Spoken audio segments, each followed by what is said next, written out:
Zdravo, moje ime je Ciril Komotar in jaz mislim, da si zaslužiš pohval. Poglej, ljudje radi vidimo, da gredo stvari v življenju navzgor. Naprimer ocene, število prijateljev, pa hitrost interneta, všečki na družbenih omrežjih, uspeh na splošno, da o plači sploh ne govorim. Je res? No, ena statistika gre pa samo zaradi tebe navzdol. Poslušaj. Mladi vozniki ste samo v zadnjem desetletju število prometnih nesreč s smrtnim izidom zaradi alkohola prepolovili. Pol manj. Pa to je ogromno.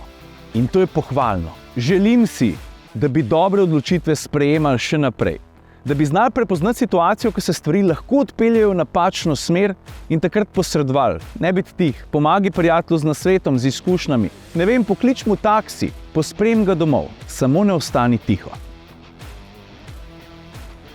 No, a smo zmenjeni? Pomagi, da to statistiko strmoglavimo do ničle. Pa se pa zmeri lahko zgodi, da nasvet ne pomaga, kaj pa pol? Nikogar pove, da si to od mene slišal, ampak vsak avto ima 4 gume, na njih so ventilčki, spust gume, prim ventilčke, pa jih položi v roko osebi, ki je na pragu napačne odločitve.